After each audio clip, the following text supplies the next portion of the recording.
Howdy folks, welcome back. We got another one for you today. This is from the 2014 free response questions, kind of like I started on the previous video. So in the previous video I did 3 short free response questions. Today I'm going to jump back into a long one. So this is going to be question number 1 from the 2014 exam. Alright, so what do we need? Formula packet, okay, and a calculator. That's all you get. Those are the only tools of the trade we get on our free response section. Obviously pencil, paper as well, but that's what we need. So let's go through this thing. Let's read it. All right, so there's a data table up top. Let's read number 1. A student is given the task of determining the iodide content of tablets that contain potassium iodide and an inert water-soluble sugar as a filler. In other words, we've got a tablet. Some of it's the stuff we care about, potassium iodide. The other stuff is worthless and we don't care. A tablet is dissolved in 50 milliliters of distilled water, and an excess of 0.2 molar lead nitrate is added to the solution. A yellow precipitate forms, which is then filtered, washed, and dried. The data from the experiment are shown in the table above. All right, so let's go through this. 1A. For the chemical reaction that occurs when the precipitate forms, write a balanced net ionic equation for the reaction. All right, let's do that first.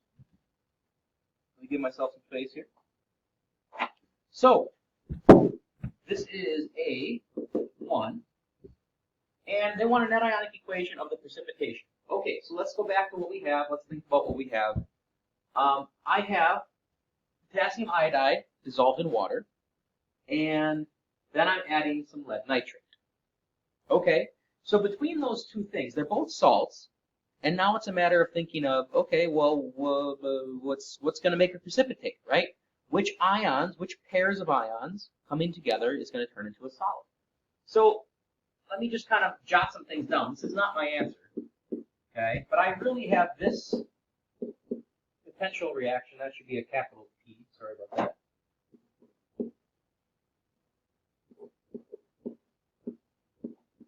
Okay, this is potentially what we have going on. Now, both of these things are aqueous, and they're both salts. So what do? They dissociate 100%.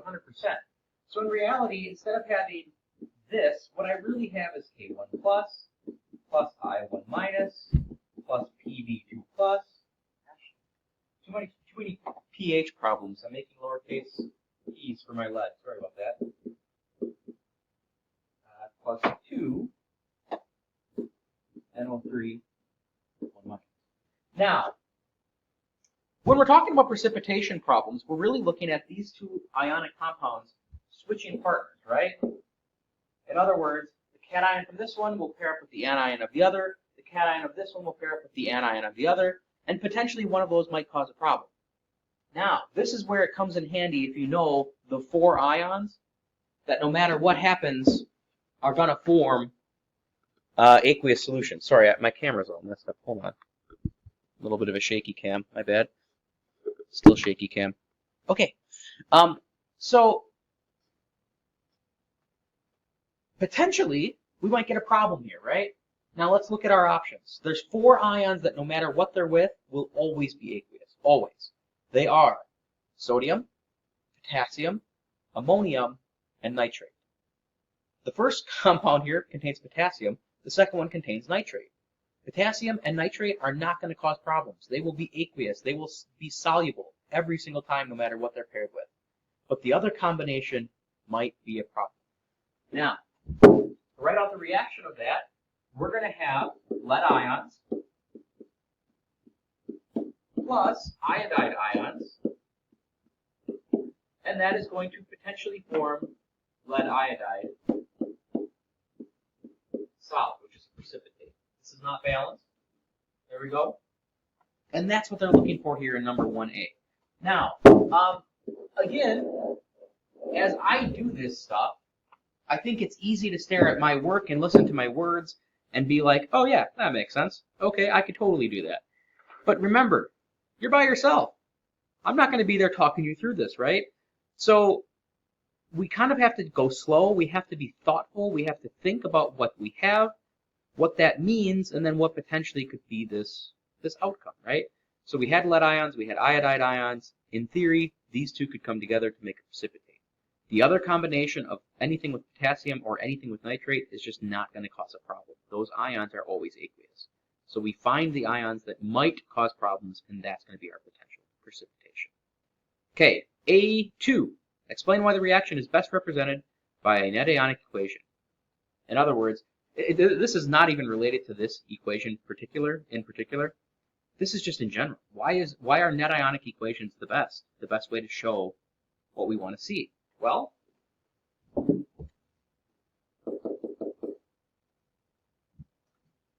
a net ionic reaction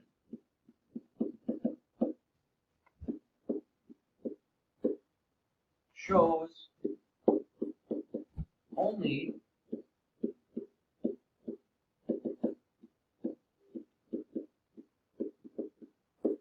the chemical species undergoing a change.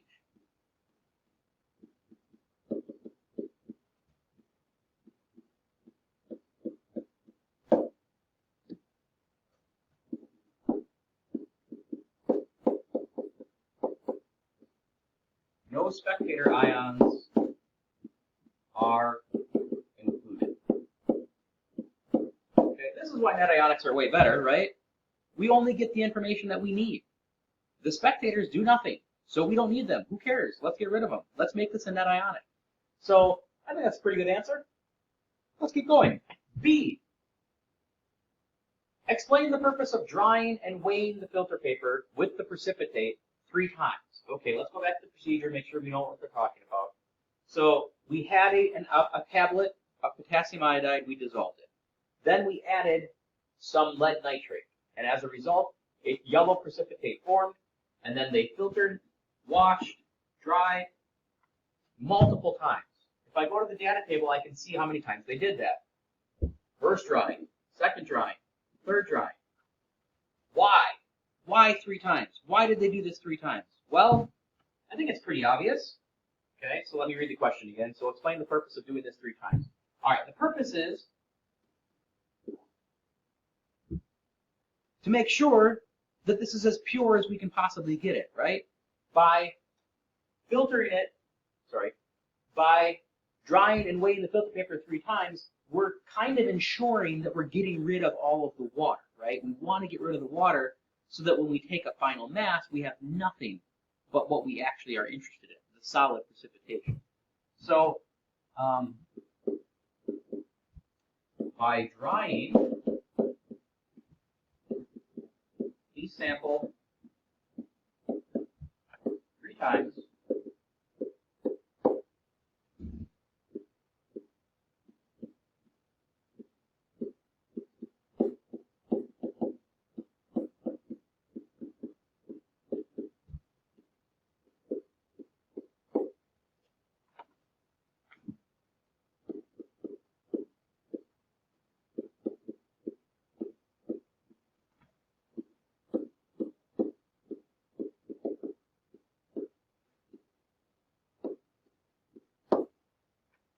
we can be confident that we have driven off all the water. I think that's good. That's all we need there. Let's go to C. In the filtrate solution, filtrate, okay, that is like what comes through the filter. So if we were basically what we have in this setup, I have a funnel, I have a piece of paper which is called filter paper, and then I'm literally taking my solution and pouring it through the filter in the funnel and then recollecting the stuff in a flask or a beaker below the funnel. So when I do this, what I have collected is called the filtrate. Again, one of these special vocabulary words. So in the filtrate, are there more potassium ions or nitrate ions? That's what they're asking us. Is the molarity of potassium greater than, less than, or equal to nitrate? Let's go back and make sure we know what we're mixing. We had potassium iodide. We dissolved it in water. We added lead nitrate. Now, this word right here is the key word. We added an excess of lead nitrate. In other words, we added more lead nitrate than potassium iodide. So if I'm going to compare how many potassium ions versus how many nitrate ions I have, I think I'm going to have more nitrate, because nitrate or lead nitrate was the excess, right? So let's first answer the question. Okay, so C. Well, I'm going to phrase it the way they phrase it. So hold on, let me go back up. In the filtrate solution, is the potassium greater than, less than, or equal to the nitrate? So the K1 plus, oops, that's not a K,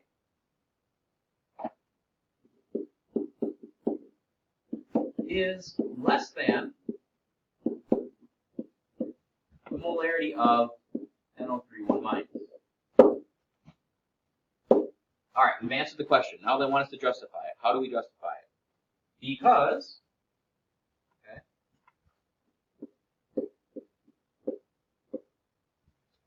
the source of nitrate ions was the excess reactant.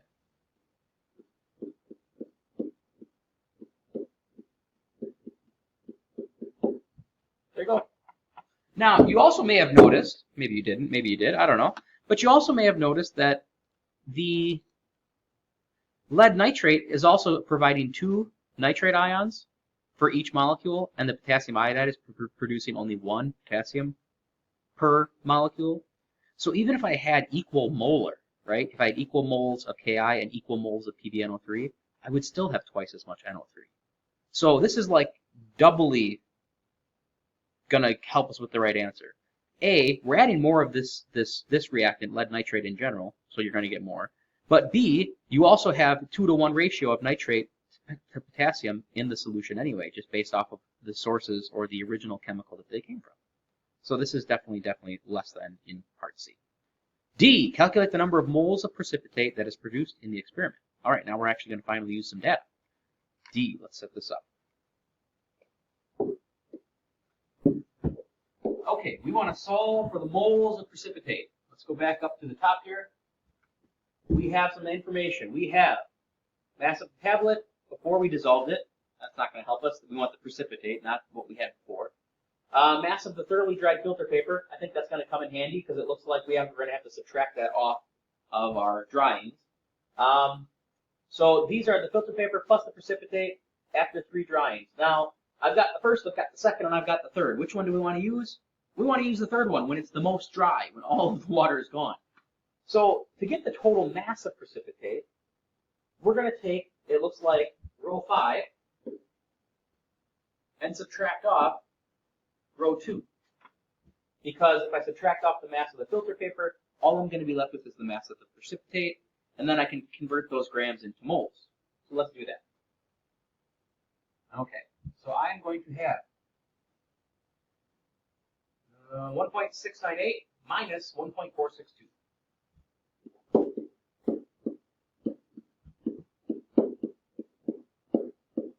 I get it right? Sorry, just double checking. I don't want to go down the wrong path, the wrong numbers. Okay. So now this is our mass of precipitate. Let me punch that in real quick. I could do it in my head, but I'm not in the mood.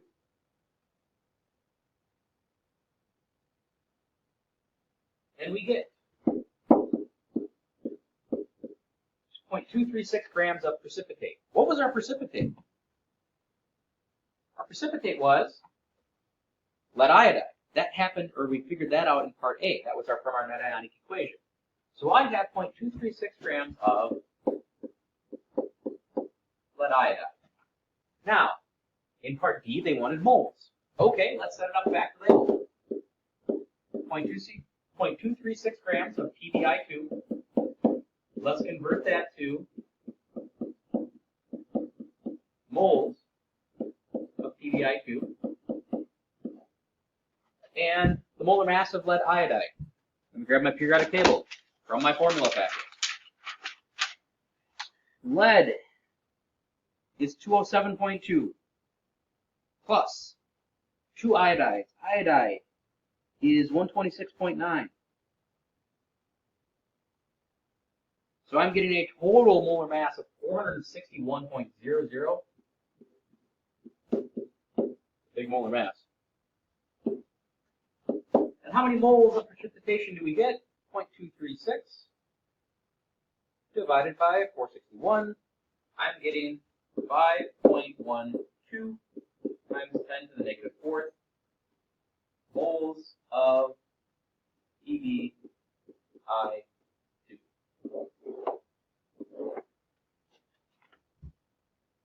bad, I don't think. I think that's pretty straightforward. Again, you got to interpret the data, right? We had to make sure that we subtract off our mass of filter paper plus third drying minus the filter paper to get our mass of precipitate, and then use that factor label, boom, get the moles. Okay, so there's a couple pitfalls in that question, but I don't think that was too bad. Let's keep going. Again, these long ones, this is a long one, by the way, right? So far we've accomplished A, 1 and 2, B, C, and D. I think that's 5 points worth of stuff. We've got 5 more points worth to go. These long ones are worth 10. So how much more do we have? We've got E, we've got F, we've got G, and we got 2 data points for G. So there's still a ton to do. These are big problems. All right. Calculate the mass percent of iodide in the tablet. This one's a little funkier. So the end goal is to solve for the mass of the iodide in the original tablet. Now, the mass of the original tablet is 0.425 grams. Okay? We need to figure out the mass of iodide and then take that divided by the mass of the total to get a percentage. How are we going to figure out the mass of iodide? Let's go back to what we had. We have a mass of lead iodide. Well, how much of this molecule is iodide? We can figure that out. That's another factor label problem. Let's start with 0.236 grams of lead iodide to figure this out. So I have 0.236 grams of PbI2. What I want is grams of iodide. So let me convert this into moles of lead iodide.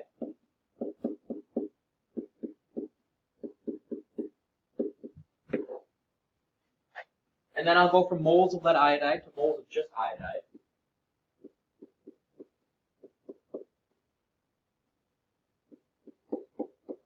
And that's going to be a 2-to-1 ratio, right? Because if I look at my formula, I get 2 iodides for every one of the whole thing. And then I want to get the grams. So my moles of iodide will go on the bottom, and my grams of iodide will go on top.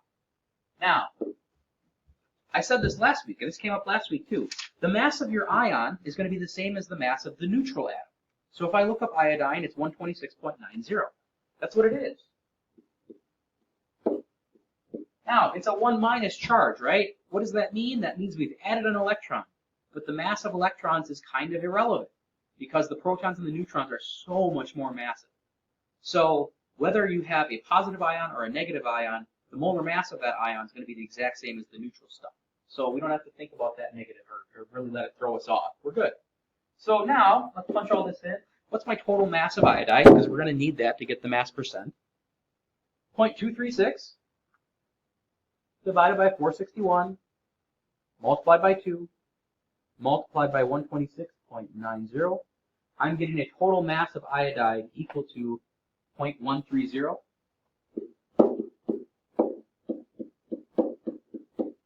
Okay. That's not our final answer. Our final answer needs to be a mass percent. So let's take what we just solved for.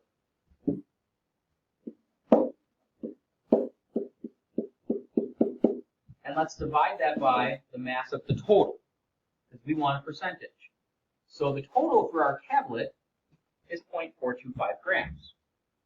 I know that 0.130 grams of the iodide, of the tablet are iodide, and I want to divide that by the total grams of the tablet.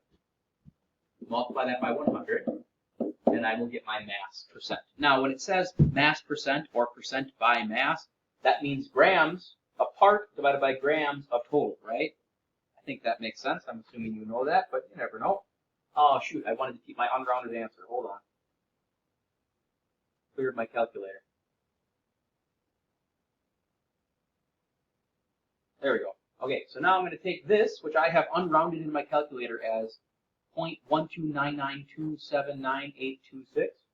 I'll divide that by 0.425, multiply by 100, and I'm getting a mass percent of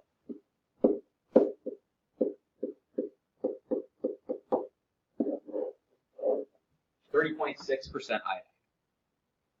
So a little more involved, but again, with all these problems, and I know, I'm sure you maybe have felt this if you've watched all of these, it's easy to listen to me and be like, yes, I follow you, Mr. Browsman. Yes, this all makes sense. When you're left by your lonesome, that's the true test, right? You have to be able to kind of practice and walk through these mental steps like I am.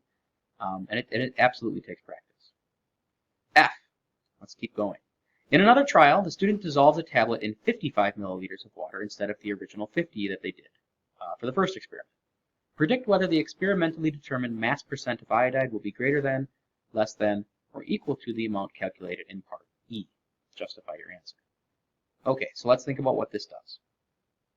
Let's go back to the original text. So a student is given the task of determining the iodide content in tablets that contain potassium iodide and inert blah blah blah. The tablet is dissolved in 50 ml of water, and then we add excess lead nitrate. Okay, if I dissolve my tablet in more water, does that change anything? No, it literally doesn't. I'm not adding more iodide. I'm not adding a different quantity of lead nitrate. I'm not changing any of the chemicals. I'm just changing how much water that I've added. Well, that doesn't matter because in this experiment, I just end up filtering out that whole process anyway, right? Like whatever solution I have, I literally dump it through a filter and recollect or collect just the precipitate into the filter paper. So I could care less about how much water I dissolve it in. I think the answer here is that it's the exact same.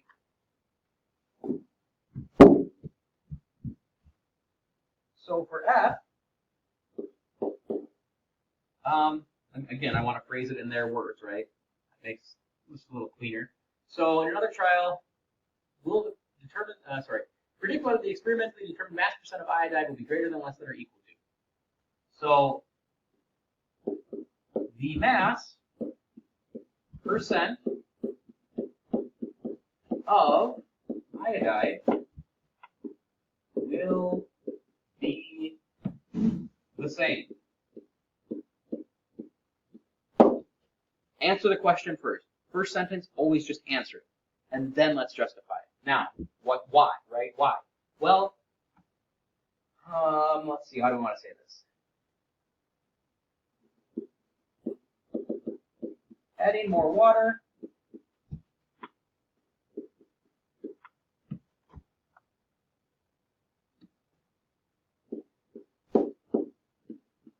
does not change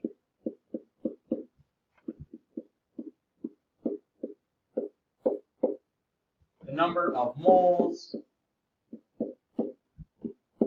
of either reactant. Okay? So adding more water does nothing. The moles of reactant is the same, regardless of whether we dissolve it in 50 or 55. That seems sufficient to me. All right, let's go to G. On to the last two questions.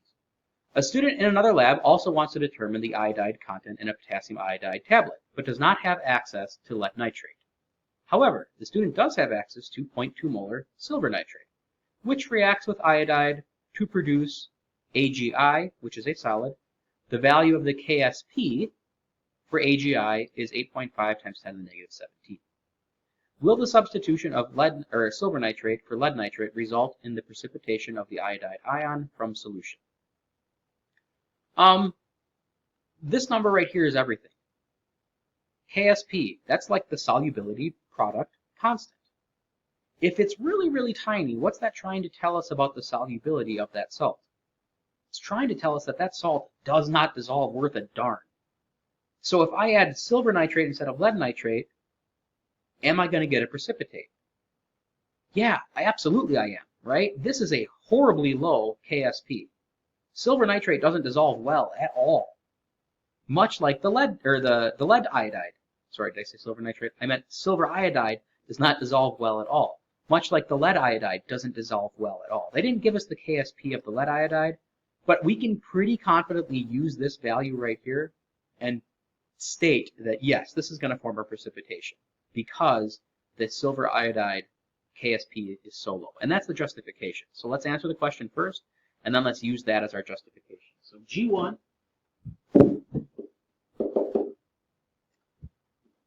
yes.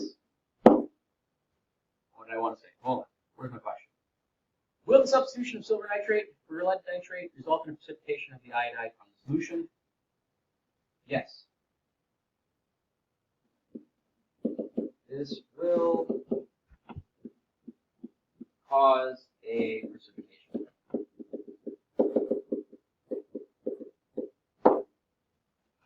Why? KSP value of silver iodide is really small.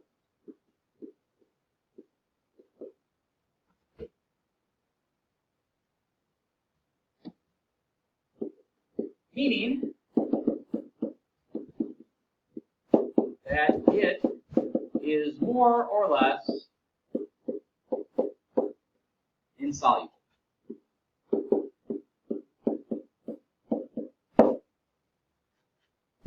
We're good. G2, last one. Let's read it. The student only has access to one potassium iodide tablet and a balance that can measure to the nearest hundredth of a gram. Will the student be able to determine the mass of silver iodide produced to 3 significant figures? Justify your answer. Okay, so they have a balance that goes down to the hundredth place. Is that going to be enough to allow us to get a 3 sig fig answer? Well, in order for that to be enough, well, let's go back to the original data. Let's just make sure we know what we have up here. So up here, it looks like the balance we used in this experiment went to the thousandths place. And if we think about how we calculated this thing, we needed to take row 5 minus row 2. When we did that, I think I still have that number on this slide, right? When we did that, we got 0.236 grams of lead iodide. That's to the thousandths place. If our balance only went to the hundredth place, this would be like 1.46, and this would be like 1.70, right? And then when I subtract those, what I would get is I would get a mass of lead iodide equal to, it looks like 0.24. And if I start my factor label problem with this value of mass, I can only have a 2 sig fig answer. So I don't think this is going to work. Okay, let's read the question one more time. The student only has access to one KI tablet and a balance that can measure to the nearest hundredth. Can we get a 3 sig fig answer? And the answer is no. Okay. If our balance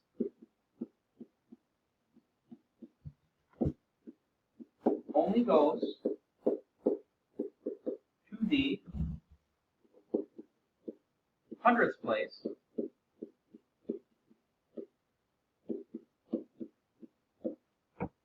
oops, I can't spell. Yikes, that's pathetic. Place. Sorry, that was really bad. Oops, our mass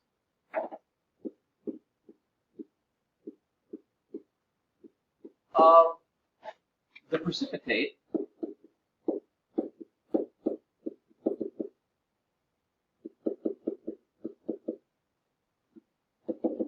will only be 2 sig figs.